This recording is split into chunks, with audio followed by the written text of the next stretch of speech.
All right, it is a Thursday. We finally have snow in the Erie area, which means that winter is officially upon us. It means that we actually feel like we're getting into the winter sports season, finally. It's been a chaotic fall, but a fun fall, and we're happy to be with you a day after we normally join you on this program.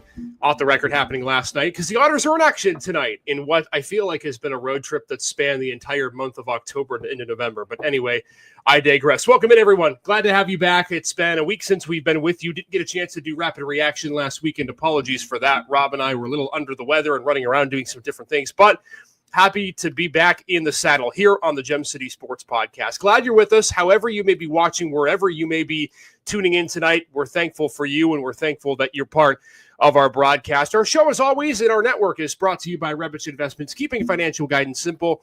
If you want more info, go to the website, www.rebichinvestments.com, or you can call their phone number.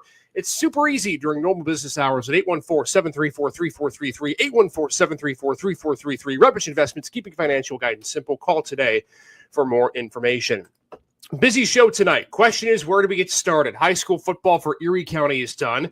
For other counties, not completely done, but tonight we do a little bit of a hybrid show, and we figured because there's still so much drama about what could be coming down the pike with classification realignment and potential new coaches and end-of-season debrief that we would do one of many season debrief shows for Erie County football tonight.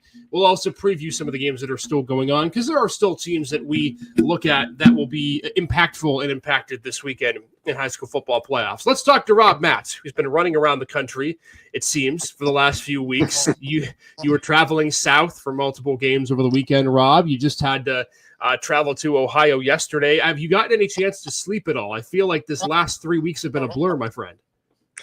A lot of broken sleep. And honestly, though, I can't believe that for us up north, that the season's over. Yeah, I agree. I think that's going to be the theme. It's funny because we sat here, 2 weeks ago, and we thought, all right, well, we know that, GM, if they can get through Oil City in 4A, they're going to be a force in the state playoffs because they would get a home game. We're going to talk about Oil City in a few minutes and even mention some GM with our conversation later. And we even gave, I thought, the Erie County teams in 3A last weekend as good of a chance as they'd ever have. And we're going to start with that. But I am like you. I'm a little surprised that the season's already done. And I think, maybe this is us just getting hoodwinked every year. We think that Erie County teams have a really good opportunity to beat the Mercer County teams and vice versa. But I really did think this year that this was going to be a year where at least you'd see down to the wire finishes. And we got a little bit of that in a game, but history runs its course one more time in 2025, Rob. Yeah, and I'll tell you, if you want to start with Fort LaBeouf Hickory, Fort LaBeouf came to play. And I think, Braden and I, we were watching in pregame, and you could tell Hickory has been there before, very loose when they came out.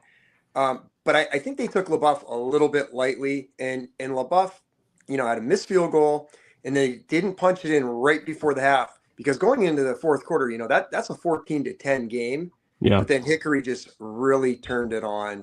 And, when I look at that game, Dungy, not only is he a great quarterback, but for what he did and the way he came downhill from his free safety spot was really impressive for his size. He covers a lot of ground quickly, and he's looking to cause a lot of problems. And then Kelvin Morrison, he's everything more than advertised. They don't really play him a whole lot on defense, but when they needed him on a third down situation in the second half, he had the pick six. They just said, just put him in the game in the secondary. And that was really the turning point of the game. Yeah, I think when we start at the top of these reactions, and we didn't get a chance to do so over the weekend, but I think that still is fresh in our mind here. To me, when you look at the score sheet from this game, if you didn't tell me the final score, I'd tell you that Fort LaBeouf probably played a Fort LaBeouf style game and had a chance to win. They ran the ball for over 250 yards. For large parts of the game on offense. And I think this is a tale of the LaBeouf offense and the Hickory offense both playing well. I thought Fort LaBeouf did exactly what they had to do, right? I didn't give an exact number out there, but Rob, I think you and I would have agreed they got to go for more than 200 plus of the ground. They're going to have to get a couple of big defensive stops, which they did in the first half. They're going to have to capitalize off of short fields, which they did not. But I think the box score to me would indicate, all right, LaBeouf kept this game close, and that was the case. But I think maybe what we didn't touch on, and maybe this was something that we just assumed everyone knew, is that Hickory could take things up to 5th or 6th gear, which Fort LaBeouf maybe had a 4th gear, and maybe they didn't have gear 5, gear 6. I just think when you look at the totality of this game, the box score would tell you the Bison didn't play badly at all, specifically for 3 quarters. In fact, Rob, I think they played the game they wanted to play, and you were there, you were watching. For 3 quarters, they played Fort LaBeouf style football, and Hickory wasn't either not ready for it, or they didn't assume that they'd be able to hold on for that long. Well, they really controlled the second and third quarter. LaBeouf did, and they had long drives. They ate a ton of clock. The crazy thing is the game went on. Dominic Walters, he ended up putting the ball in the air 30 times. He completed 17, but he had a couple big turnovers. No, everything was going perfect for them, other than they missed a field goal, barely missed it to the right, and then they had a little bit of an issue. Dominic Walters did score on a power play that was called back for legal formation, and then right as the half ended, he tried to go off left guard tackle area, and he got stuffed. And as time ran out, and that just was a killer. But you'd think they would be deflated, and they weren't. I mean, they came out and they drove down the field and scored. They were made it a 14-10 game at that point and going into the fourth quarter. And again, they chewed so much of the clock. But Hickory, again, as you said, they can score. They can score in bunches. They can do it well. Yeah. They had 5 senior offensive linemen who they've really rode. And, Hickory, they've gone through a lot of injuries as well. They've been beat up all year long. And, they don't have their full contingent of players. But again, it was a great showing for LaBeouf, and I feel like they played better than every other team, from up north this past weekend. To me, it goes back to your point that you made just a couple of minutes ago with being ready to play and having been in the moment before. Not that LaBeouf hasn't been in these moments, right? They've been to the semifinals plenty of times in the last few seasons. They've had to play Mercer County opponents a lot in the last few seasons, but Hickory, obviously, with Coach Dungy, has done this plenty of times before. And I think what at least I saw from an outside perspective when I watched the tape of this game, and you did it live, is that it's little moments in games, especially in playoff games, that can turn the tide immensely if the non-favored or maybe the team with the lesser of the 2 rosters makes the mistake. And I think, from my view, what LaBeouf, the mistake that they made, and you mentioned Dominic throwing the ball 30 times, is that as soon as Dungy scored that touchdown run in the fourth quarter, the thought for LaBeouf is we have to score immediately. And I think maybe if the Bison would have attempted to just keep the game plan going, I know you're running out of time, does that pick 6 happen? I don't know. If your thought process on the next drive is to keep the ball on the ground, keep trying to dominate like you have, then maybe you get back in the game. And that's something I think that LaBeouf, maybe Rob, and other Erie County teams can learn. Look, in a playoff game, especially if you're playing a Hickory or Sharon, even if you're down, at that point it was 2 scores, the game's not over. It's not like you're sitting there and you're down, 34-10 at that point. You have to go for the top. There was still time in the game. So that would be my one tidbit, I think, for Fort LaBeouf and other Erie County teams as you go next year into playoffs, is if you're in a situation like that, keep your ground game going, because you were effective, to your point, Rob, in the second and third quarters. Oh, absolutely. But again, it was just, Dominic scrambled out to the left.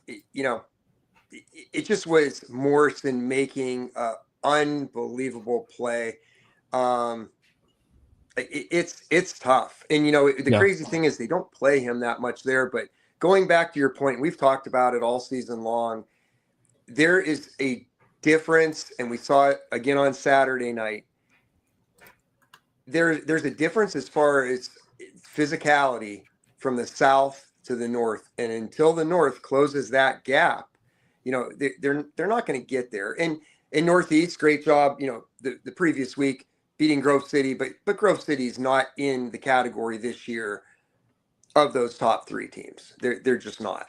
But again, the North needs to close the distance, the gap, with a physicality aspect that the South has. It's so funny that you talk about that difference and you look at it in the field and you think, why are the strategies different the way that they are in Erie and Mercer County, where Mercer County is comfortable with going with a spread game? Not that they don't run power, because they do, right? But they have more options. You can run guys in the slot. You can run multiple tight end sets, almost like what we saw GM do this year is what most Mercer County teams do.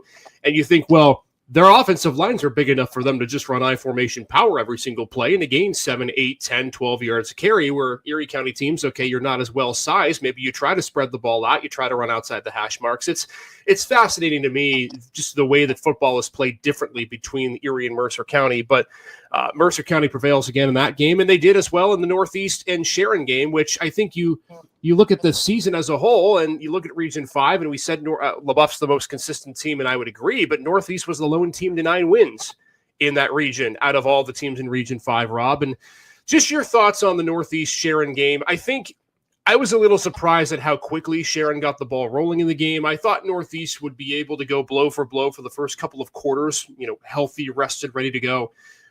But to me, this Sharon team, and we both agreed when we talked about last Wednesday, is that we thought of the 2 games that, and maybe you didn't think this, but I thought this. I thought Northeast had the best chance to contend for the longest because I thought their offense was more suited to score points than LaBeouf was. I'm proven wrong in that way. Your thoughts on the Sharon victory over Northeast? Yeah, I disagree in the fact, and I'm going to go back to the Northeast and LaBeouf game earlier in the year. LaBeouf played a not very good first half against Northeast, and they were missing some key players that game as well. And then the second half, they just came in and blew them out. My whole thing is when I look at everything throughout the year is some of the teams' schedules, common opponents and who they're playing. You look at Sharon, they're battle tested. You're right. Battle tested just alone going off of Hickory and Farrell, and then even throwing Grove City in there. Totally agree. And they have some more. Then where you look at Northeast schedule, okay, they had Grove City, but then really other than Fort LaBeouf and Corey, they didn't fare very well in those games. You're not as battle tested. So you come down to the cold weather, you come down to a physical matchup, and we saw Sharon week 1, and they're rolling a little bit more and getting healthier now. Lampkins is back. So I didn't see how much he played at quarterback, but after we saw him, Lampkins was going to be that guy, and he gives them more of a dual threat. And then Terrion White, and then Bishop Root and Stone Root, and we can go down the line. I just felt there was a big discrepancy there. But again, I thought LaBeouf had the better chance of everybody because they were the best team up here. I'll tell you what, Rob, you and I are going to do our District 10 superlatives either next week or the week after. So stay tuned for that. We're going to list out who we think our player of the year, offense, coach of the year, all that fun stuff is, comeback team of the year, if you will. Terrion White, to me, is in the very short list of conversations for District 10 player of the year. And I don't know if the stats are going to be of the level of what you've seen with other running backs or, quarterbacks, things of that nature. And he may not even be the best player in Mercer County. I'm not saying that he is.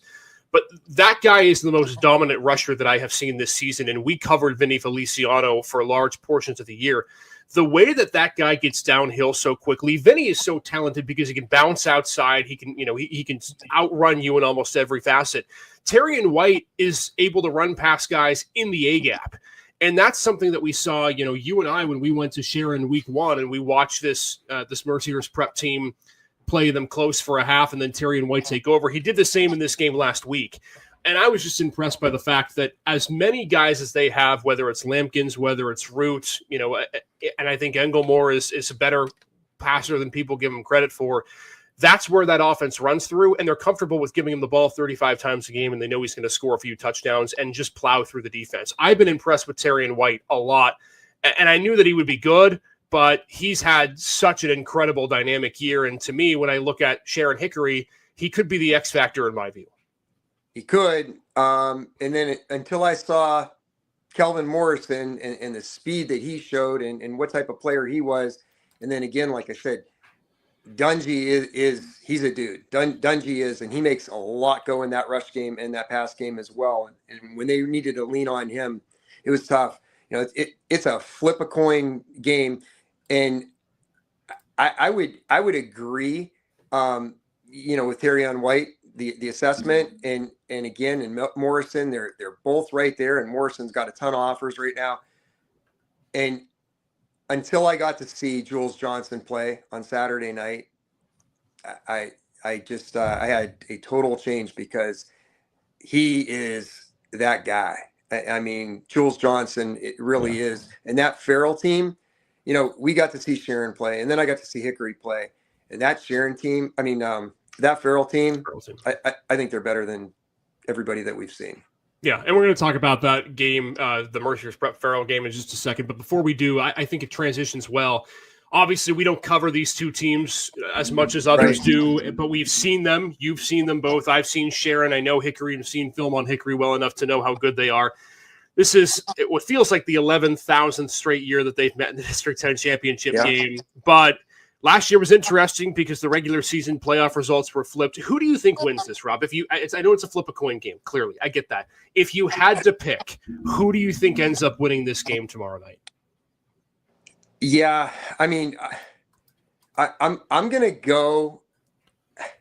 I'm gonna go with Hickory, but I'm not saying that with a whole lot of conviction here because I'll tell you. I mean, Sharon is starting to hit on all cylinders, and it's really tough to beat a team twice, as we saw that last year. So I don't know if Hickory can pull it off again, but I'm gonna go with them just as far as leaning on that big offensive line.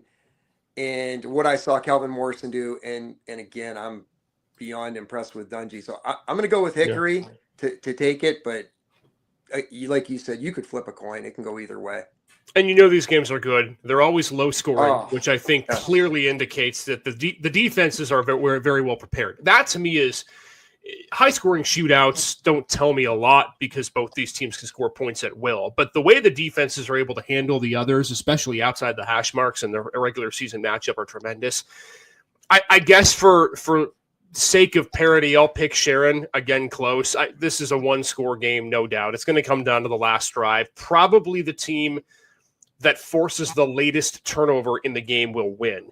And I know that seems pretty obvious, but it literally, to me, will come down to one defensive play that ends up winning the game. And it'll be fun for those in Mercer County. If you're even remotely a high school football fan, you're probably already planning to go to this game, but you should go to this game anyway because it's going to be a great one. And as we said at the beginning of the year, we figured this would be the District 10 championship game, and it is, but with a little more resistance, at least from Fort LaBeouf, than in previous years in the District 10 3A playoffs. All right, we're going to talk about Mercyhurst Prep in a second. I want to talk about Rubbish Investments first. Of course, they're our title sponsor for our show and this network. They keep financial guidance simple, and if you want more information on Rubbish Investments, you can go to their website, www.rubbishinvestments.com. You also can call their phone number during normal business hours. They're not open now, but they'll be open tomorrow to close out your week on Friday. 814-734-3433 is the number to call, 814-734-3433. Rubbish Investments, keeping financial guidance simple. All right, Rob, let's talk 2A. This was the other game that you saw and the team that you just said, and I would tend to agree with you, that is better in your mind than both Hickory and Sharon, and yet they're a classification below, and that is Farrell. Let's call it what it was, bludgeoning Mercyhurst Prep. And what was most fascinating to me was that Farrell probably played their worst quarter of the season in the first quarter against Mercyhurst Prep, and the miscues that they had. Give me your thoughts as to how you saw this game play out. I saw a bit of the first quarter, and I thought, well, okay, maybe it's just Farrell's night to fumble the football away, and this ends up being a slugfest where it's close. And then the second quarter and on happened, and it was just gone from there. Your assessment of the 2A championship game in a game that we thought Farrell would win, but maybe not as convincingly, at least in my book, as I thought would be 52-0. Well, the one thing that really stood out to me is we rolled into Titusville's field. Beautiful field. Oh, the home of John Heisman. We were blown away. And I can't tell you the stone architecture, the wall, how they kept it, and just I think it's one of the best facilities in D10. And the sight lines, the viewing from the box was absolutely incredible. But the crazy thing is we rolled in there at 4:30. We weren't even supposed to be there till 5 to get up in the press box. And who's there before we are? The Farrell buses, the vans, the buses. The coaches were standing by the gate. The players were still on the bus. They couldn't wait to get off the bus. Again, just like Hickory and Sharon, you can tell that they've been there, they've done this. But the game started out in really good shape, other than the fact that when Mercier's had the ball, they had 2 rushes, and I think they gained a total of 10 yards. There's an Everett Cotterill fumble, and he made a heads-up play by just being able to keep Farrell to a safety because it looked like it was there were Farrell players everywhere. Kickoff after the safety, big return by Farrell to midfield. Mercier swarms him, fumbles. Mercier has the ball in good field position. They pick up a first down. Not much more after that.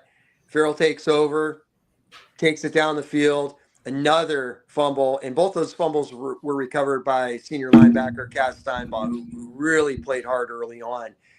And those things, Mercier's was able to move the ball a little bit early on. Vinny ran, I'll tell you what, Vinny only had 70 yards, but he played hard offensively. He earned every yard that he got. Tyler Quinn, same thing, played really hard, earned everything.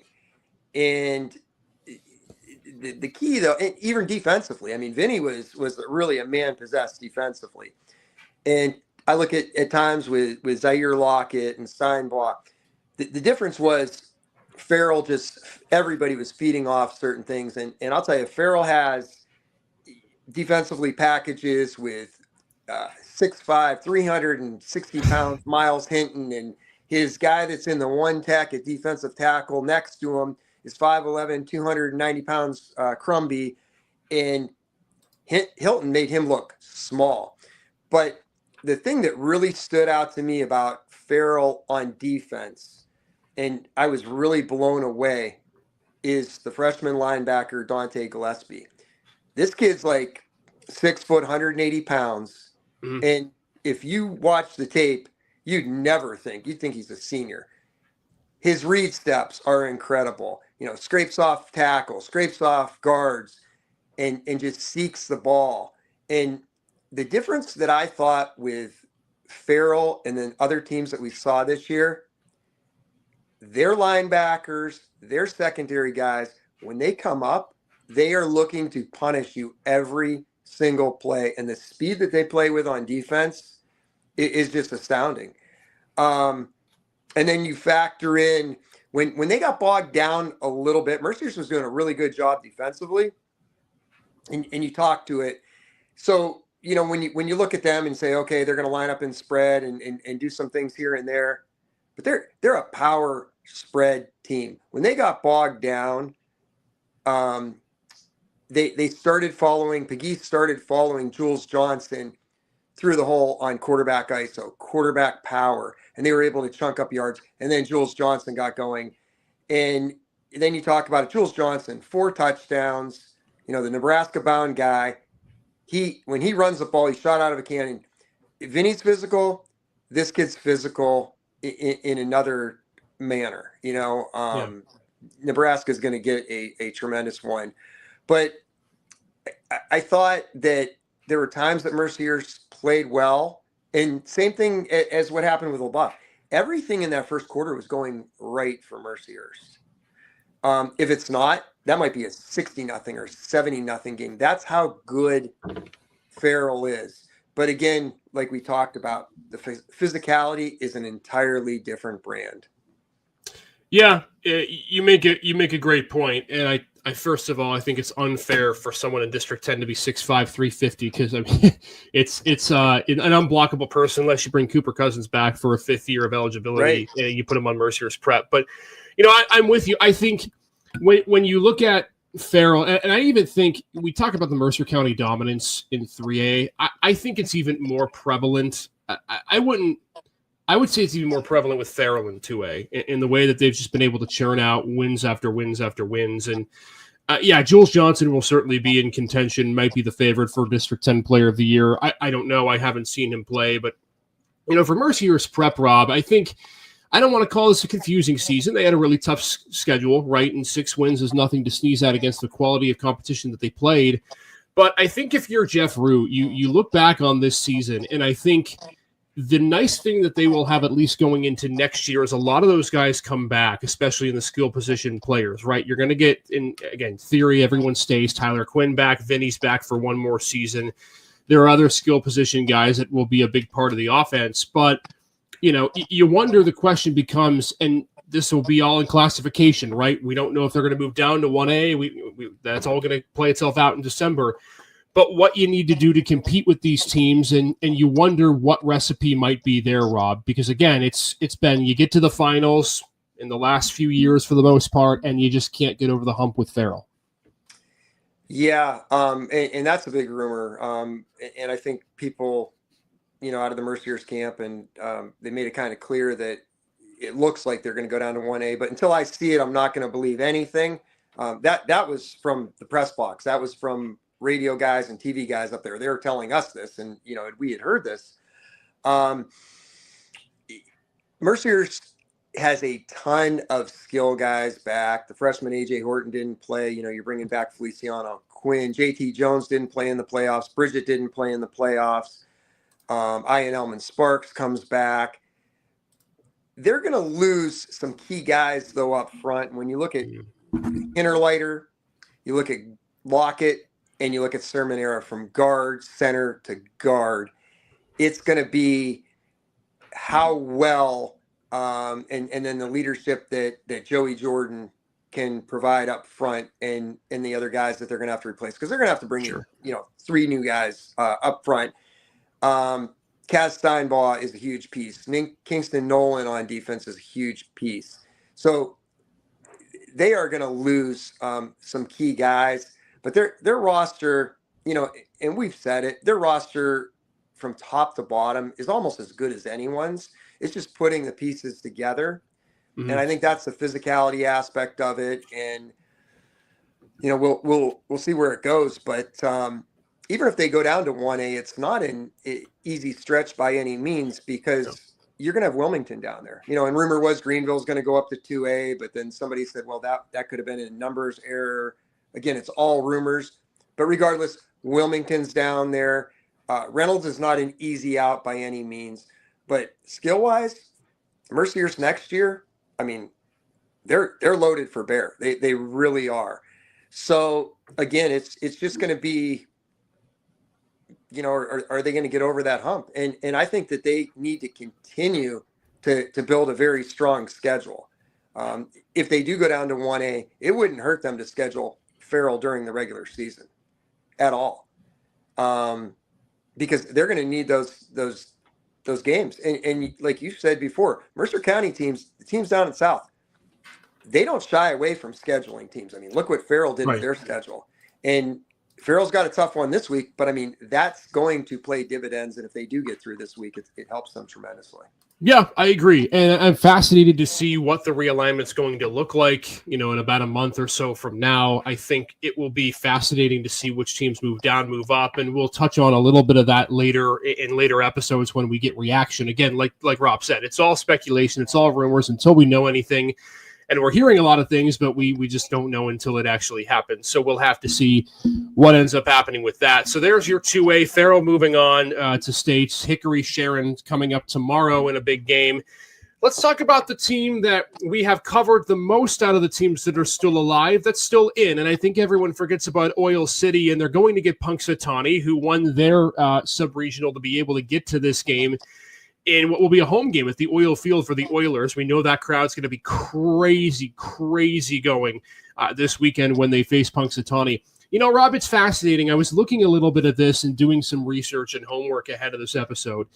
And we had talked all season long about the great defenses of District 10, right? How General McLean's defense had been tremendous, and they had been, right? Corey had played good defense. Northeast had a lot of teams. Hickory and Sharon play amazing defenses.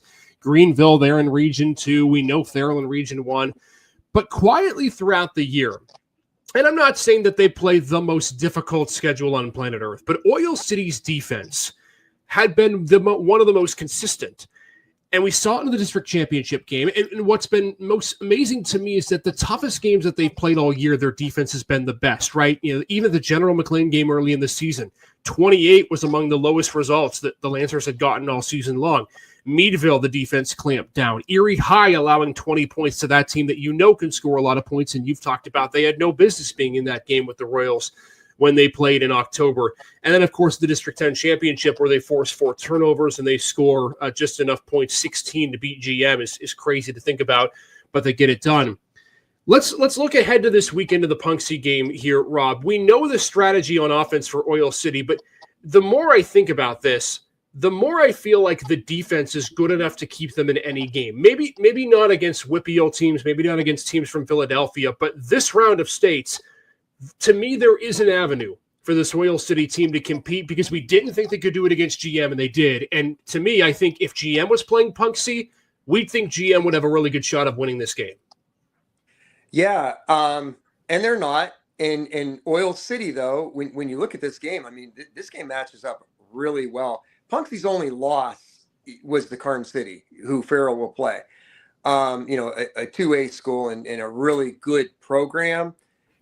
And, Punxsutawney beat DuBois. They also beat Carn City because they played them twice this season. But when you look at Punxsutawney, they've got a 1,000-yard rusher, but they have one guy. Their quarterback had tricks thrown for 1,650 yards. But I think when you look at Oil City, and you said it, Meadville was a lot better than their record, and that's a rivalry game. They played GM tough, and then to come back and beat GM, they played Erie really tough. They really didn't have business winning that game at all. They were so athlete on that field, yep. And speed-wise was huge. But they're built for this weather. They're a physical team. They have a nasty big line. I'm thinking of Sparks, and then we saw Noah Lucarelli, nasty. Mm-hmm. You have Stephen Heights, the running back, Braden Buzzard, the fullback linebacker. These are physical, nasty guys. My son Mills, he's a little bit of a burner there, and Baker, good wide receiver. And then the guy that makes it all work, and I know you really like him, and that's Cole Finley. So yeah. I think that being a home game, it matches up really well. And like you said, to get out, you have to have a really special team then to be able to advance to the WPIAL to beat them. But I think that they have a really good shot against Punxsutawney. I agree. And I think when you look at the game plan from 2 weeks ago, if I'm Dan York, I'm just going to rinse, recycle, and repeat because it is, in terms of skill positions, similar to what they saw in GM. In fact, maybe not even many in terms of depth at skill position that General McLean had. Right. And what Oil City did, and I thought they did a really good job of this, is they said, okay, Matt Carey, you've had a great year. You've done incredible things, but we're going to force you to throw the ball in 2.5 seconds. And we're going to hope that the defensive secondary is good enough, and they were, with Cole Finley back there, with Landon Baker playing back there on defense, Maishawn Mills dabbled in the free safety spot a few times. They knew that secondary could hold up. And so they would bring 5, they'd bring 6, they'd bring a couple off the edge, right? They'd go heavy and they'd blitz to the weak side. I think that this defense can do that again in this game. And one thing that I think is of note from 2 weeks ago that did not materialize on the score sheet because they didn't connect on anything was that Maishawn Mills drew a lot of double teams from Coach McCormick and General McLean in that game. It left Landon Baker one-on-one. And so my curiosity is that if Punxsutawney does that, right, where they try to double Maishawn in big passing situations, Landon Baker was targeted somewhere around 11 or 12 times in that game. He only made a few catches, but he had a couple of big fourth down pickups. He, to me, is a big X factor in the game because he's a big body wide receiver that can play anywhere on the field. Mills is a big burner. No question they'll throw him deep at least 2 or 3 times in the game. But I think that this offense has enough to be able to score. And the GM defense was no slouch either. I mean, it's not like Oil City. I mean, they moved the ball. They only scored 16 points, but they did move the ball. They had a couple of fourth down possessions that they didn't convert. But with the way that offense was able to at least gain traction on every drive, there were very few 3-and-outs except for early in the fourth quarter. I think we maybe don't give enough credit to Coach York as he deserves, in part because I think in the last few years it's been all about the run, right? Because the quarterback play hasn't been great. Now you throw in Cole Finley, and it adds an extra layer to this offense, Rob. And I think there's a lot of people, maybe I'm wrong in my assessment here, but there's a lot of people that are turning their heads and thinking, well, Oil City's been here for the last decade or 15 years, and no one really ever talks about them because they're boring and they only run the ball. This is, to me, with Cole Finley this year and the win against GM, it is a statement that, look, this team has been here a long time. and now they have more than one way to beat you, which is a scary premise to think about. Yeah, and people could say boring, but here's the thing. We talked about it before. Football's cyclical. What's old is new. They do some things that are old school as far as they'll line up in the eye and they'll go in many different formations out of the eye. They run power, they run counter, and they run ISO, and they run toss sweep. But the thing is, they're physical. They stand in there. They don't make a lot of mistakes. They're built for the playoffs. They can jump in some spread looks, but Cole Finley, I feel, is really the key to the game, because not only can he beat you throwing the ball, he can beat you running the ball as well. And he is a big weapon running the ball. And like you said, Dan York, when you talk about teams, well, I don't want to say North, because they're, when I'm thinking North, I'm thinking of GM and LaBeouf, and then everything else is different after that. But they're very physical in everything that they do. They may not have the speed that some other teams have, but they are very physical. And we talked about it before. You don't have the all-time top two leading rushers in Knox and Reddick when he was at Lakeview, if you're not doing things right. So again, I really give them a big shot and a big edge. And I feel like the schedules are very equal of what they've played, because, Punksy has played some good teams on that schedule as well. Someone once told me that there's a difference between fast and quick, and I'm more scared by people who are quick than people who are fast. And I would deem Oil City as a quick team, not because they have a ton of speed, but because they get up on you so fast. And I think GM learned that 2 weeks ago, is that within a second and a half, 2 seconds of the ball being snapped, Matt Caro had a guy on his back almost every single play. And they get on you quick, they move the ball quick, they advance on the offensive line quick. And if you're not ready for it, it gets to you, no pun intended, quickly. And I think that that's something that Oil City's done all year, and they have a chance to do it again this weekend. They're going to host Punxsutawney. I think it's going to be a really fascinating game. Very excited to see how this one plays. We're hoping Oil City, of course, can move on and get to that Whitfield stage of the state playoffs. And best of luck to Dan York, because they're on a roll right now, and they're 9-1. That's 9-1. Right. Is nothing at all to sneeze at, with a couple of the big wins that they've had, including General McLean.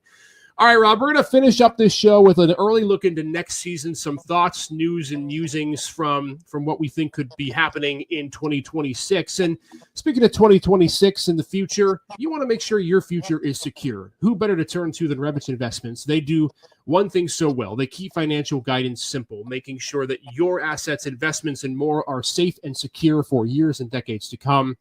If you want more info on Revich Investments, go to the website, www.revishinvestments.com, or you can call their phone number during business hours at 814-734-3433, 814-734-3433.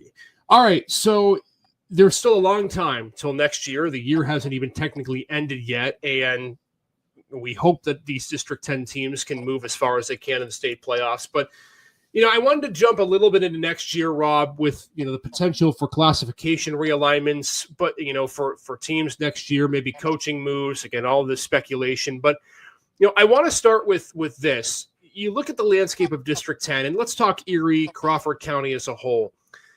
What are some of the teams that are going to bed this month, that are going to have Thanksgiving, going to go through Christmas, and the head coaches are thinking, I really like what we have in 2026. Give me your rundown of teams that we should be excited about right now for next year as we stand on this November 13th, 2025. There's a lot. Yeah. Jeff Root should be feeling, forget that loss right now, and it's time to move on. But, there's a couple tweaks that they're going to need to do, but he should feel good with what they have coming back. But I think the big team that should feel really good, and we talked about them since last year with this junior class, is Fort LaBeouf. For what they're going to bring back their entire offensive line. They're going to bring back their quarterback. They're going to bring back Xavier Blos. They played so many young guys on defense. Their only issue is, replacing Black and Sadowski at that defensive end spots. Yeah. And then, they're going to have to see, is it going to be Strushin? Is it going to be Black? Is it going to be the Huck kid? Who's going to step up in that running back situation?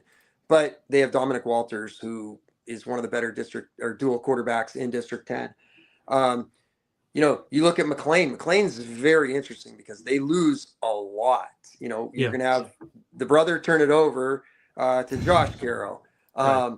You know, the running back looks like, the early favorite to lead things is Charlie Bennett. And then you have Caden Holler, and, they're going to have a lot to replace. You look at Prep. I don't see why Prep wouldn't go down. Again, it's speculation, but why wouldn't they go down to 4A now? They're eligible to go down to 4A. They had a heavy senior receiving core with Oblick and their quarterback being a senior. But I believe Desiree Carson's back. You look at Gerard. Rumor is Gerard's going down to 2A, which will be helpful for them. But then again, they lose a lot when you look at their roster. Right. But they have St. Julian back. They have Aiden Arnold back. I believe, I'm not positive, but from everything that I heard, and I didn't get to go out and see any JV games, but I believe they in Northeast did not play a JV schedule this year. So that does kind of hurt. But going down to 2A will help them, especially if Mercyhurst drops to 1A. Even though that the regions may still stay the same as far as that, and maybe Gerard pops in there. Corey, they're going to have to go with Van Carey. The running backs are back. They lose a ton as far as at the receiver position. Harbor Creek, they've got Gavin Zillman back. They've got Powers. They've got their tackle, their guards back. But they do lose some key guys too. It's going to be interesting. Then you look at McDowell. McDowell's got to feel pretty good with the schedule that they played. And then to be able to have a healthy Kuhn and a Flemings, they've got to feel really good. Erie, they're going to have to go with Smith at running back and hopefully some of these other guys, and I cannot think of the freshman's name right now, but then they lean on Masson at quarterback. And they also do have their big 6'8" offensive lineman, Edwin Guzman, that he comes back, the Syracuse offer guy right there. Yeah. So, there's all kinds of crazy scenarios to look at, but I have to go with LaBeouf has to feel the best, honestly, to be able to return an offensive line intact, even with some of the backups that they played, all those young guys that they played in the secondary. I got to feel that, they've got to feel better than anybody at this point. I think it's so fascinating, and thank you for mentioning the Region 5 and going down the list of teams, because it feels like almost every team gets their quarterback back, but almost every team loses the skill position players that had around that quarterback from this season. For LaBeouf, to me, I think they've become the favorite again. We don't know what the classifications regions look like. We just assuming of what we know now, they will be the favorite in R5, 3A, certainly from Erie County teams, assuming everybody stays. I do think that Northeast getting Bryson Galloway back will certainly help, and I'm fascinated to see what they do off the back of the 9-3 season, and a season in which their offense really sparked. Losing Carter Crozier hurts a ton. Yeah. Losing other skill position players that are seniors hurts a ton. But I just think that when you look at the whole of Northeast, they're a team that's on the up and up. And from what I've been told, their pipeline, even without their JV, is starting to get better than what it used to be. I think you look up at the Region 3s of the world, Mercyhurst Prep, like you said, they'll be the overwhelming favorite. Seneca will be feisty again. It'll be curious to see what they do minus Rylan Harwood, who is a senior this season.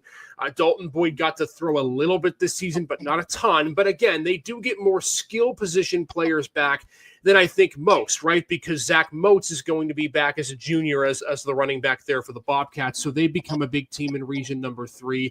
I think Cambridge Springs, even without Britt Cania, could be a team too as well to look at, especially if classifications switch from 1A to 2A and you see a team like a Greenville go up, right? Then Cambridge Springs becomes right back there in the thick of things with, okay, now you're looking at Wilmington as your really, really big competition.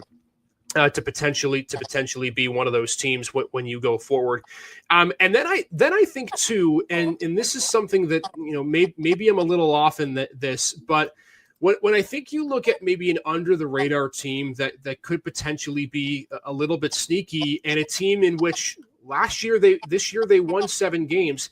Conneaut gets almost everybody back next season. Yes. And I know that they didn't play the greatest schedule in the world, and I totally understand that, but they got 7 wins. Mason Stone, their quarterback, comes back. They get all but one of their top receivers back from this season. And oh, by the way, their 2 top runners were juniors. In fact, their 3 top runners were juniors because they're going to get Chase Meter, Aiden Ford, and Wyatt Luke back next season, assuming they all want to play football. So keep an eye out on Conneaut. And if there are a few teams in 3A that drop to 2A, they would be in, for me, firm contention of being right back in the 3A playoffs. So a lot of teams to look out for. But I think that there's certainly a lot of potential parity again next season, Rob, because we'll see the star position players back, but maybe new talent emerging on the outside in the backfield for these teams that we're focusing on in Erie County. Yeah, and I apologize about missing Northeast when I was running down the line because I had them marked down. And Bryson Galloway, what a season he had, and Ringer, he's back as well. So and they'll have some other key guys that are back. And we talked about it before. I think with what they put together throughout the season and beating Grove City not once, but twice. I think Chris Grahowski has to be, in there for our coach of the year. He definitely, I would say at this point, has my vote. They've done some really great things, and he's been around a state championship team, and Chris does an unbelievable job, Skip as we call him, but. Yeah, and that community is going to take a lot of pride. And you brought up about Cambridge Springs. They're always tough. They're always good. And I mean, we could go down the list of teams, and that Cash team, you're correct on that. And that right there is a tough place to have to go down and play at. Yes. And you're right. I mean, this could turn around into being one of those special Cash teams, like they had that knocked off Prep in the District 10 championship game. Yeah, it seems like so long ago that we forget that. But again, that was the Hunter Merritt year, and they had a similar roster, I think, to maybe what they have coming up next year with their quarterback back, their 3 best rushers back, and they've got a good team down there, no doubt. They'll be good next year. Other thoughts, Rob, when we look to next season? I know you have a lot of notes written down. What are some of the things that you think will be the big storylines going into next season as we start to not turn the page on this year, but maybe look ahead over the horizon? Yeah, I mean, there's so many. I mean, right now, I'm just excited to see when these numbers finally come out and who's where. We're assuming that Prep is going to go down. And it sounds like Girard is as well, and Mercier's too. But until we see them on paper, we don't know. And then once the schedules come out, and the bad thing is District 10 is notoriously slow for getting schedules done. And I remember when we used to try to schedule, it was always tough because you're so late. And some teams need to go into Ohio, some teams need to go into New York. And they don't wait for District 10 to get their schedules out. And so those are tough, and you do miss out on some games right there. But, I look at teams that are struggling, Iroquois. What do they need to do to get over the hump? Then I look at that Union City team that didn't play Merciers, and they were really young this year. Can something be done and turn those around? Braden and I talked about it before. Small town football to me is fascinating. Especially we've seen some of the greatest atmospheres this year by going into some of the small towns. Corey was just tremendous. I would 100% agree. And to your point with Union City, you talk about teams that get people back. I'm not even sure there's any seniors on Union City. It doesn't feel like there's any seniors on UC's team. Maybe one, but I mean, and that's to talk about later. But they've got to change some things and go in some different directions as these teams that are struggling do, as far as maybe philosophies or what they're doing, and they have to make it a really hostile, tough environment for a team to be able to come to play, because they're not going to be able to play a brand of football, say that Greenville is, or Mercier's Prep is. So they're going to have to be able to find something different. Yeah, my big storylines for the season coming up, and this is all speculation off teams moving classes, but it's going to be a if this, then that. I think you're going to potentially see 1A become really loaded, right? If Mercyhurst Prep drops, if the rest of the 1A teams stay the same, I think you could see a ridiculously fascinating 1A class with an 18 playoff field that would be beyond stacked next season if the teams end up moving down that we think could move down. I think 3A will be fascinating along with Region 5 because it's the quarterback but who else show for a lot of these teams. And I think the big question then becomes, is Fort LaBeouf, with almost everybody back, going to be able to get over the semifinal hump of 3A, assuming everyone stays where they're at? The biggest storyline for me, and this is maybe a personal one for me, but I would love to see this, if Prep moves to 4A, could you imagine, knowing that Meadville and Oil City are always right there, a 4-team playoff bracket that includes General McLean, Cathedral Prep, Oil City, and Meadville? That would be an unbelievably fun semifinals and a final. And personally, GM and Prep twice a season, potentially, sign me up. I would sign up for that in 2 seconds. I think the rest of the community would sign up for that in 2 seconds. I think you're going to start to see, and this is, maybe I'm wrong on this. Again, there's only so many games in the schedule. I think you're going to start to see more GM versus 6A and 5A current classes a little bit more. I think, McDowell potentially is going to be a team that GM would want to schedule. And then when you look at McDowell, you're right.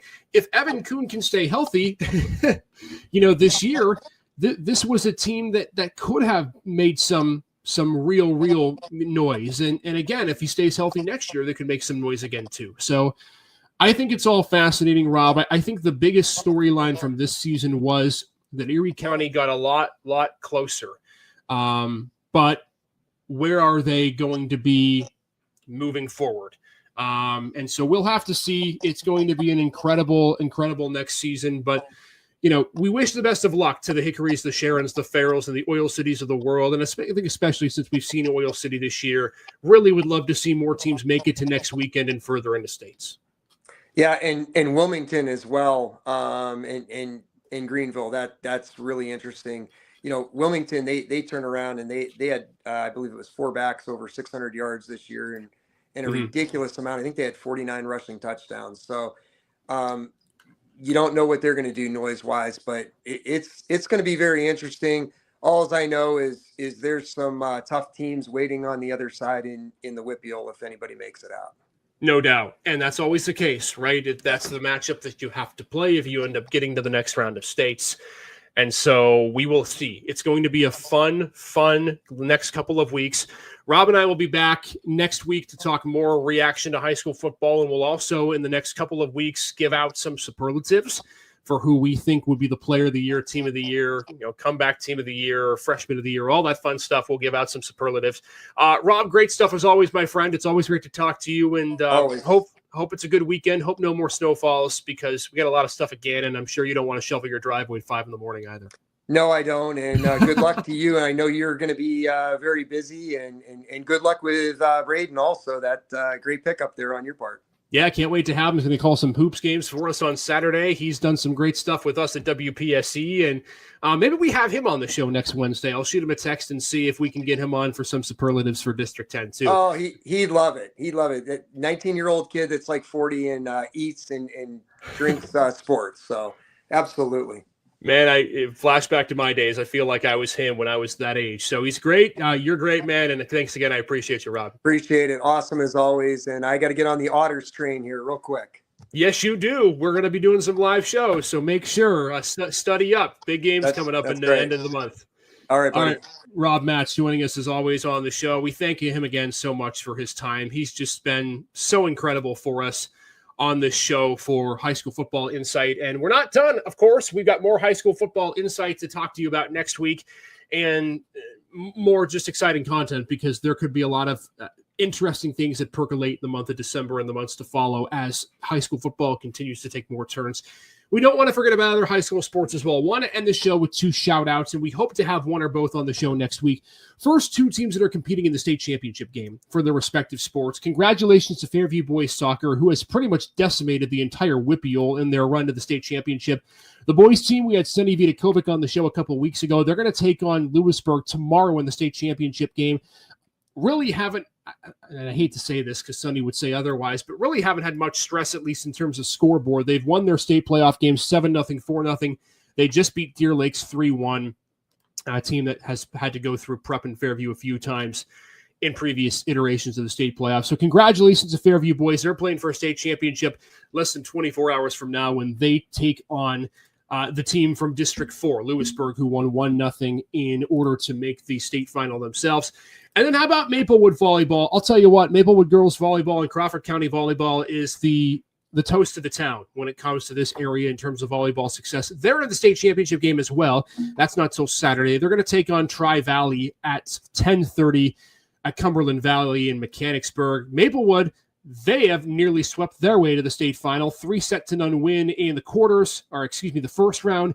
3-1 win in the quarters, 3-0 in the semifinals. So they are rolling as well. Tri-Valley is their opponent. So Maplewood trying to bring another state championship home to Crawford County. So congratulations to those 2 teams. Hope to have one or both on the show next week or in the coming weeks after. So still Erie and Crawford County teams alive in state tournaments, just not in football right now. So I know we don't get a chance to get to them all the time, but congratulations to both those teams. Proud of all of you, and we're happy that we get to keep talking about fall sports playoffs with winter sports around the pike coming up in just a couple of weeks from now. All right, that does it for our show tonight. Long show, but a great show. Thanks again to Rob Matz for joining us tonight. We appreciate, as always, his insights. Join us next week. We've got a great show planned for you. We'll be back in the saddle on Wednesday. Off the record, we'll have a brand new episode Thursday as well. High school football rapid reaction is done for the year. We'll react to games on Wednesday of next week's show. Talk Oil City, Farrell in their first round against Karnes City in the Course Hickory Sharon District 10 championship game. We'll react to as well coming up next Wednesday. So stay tuned. Our next show is coming up on Monday.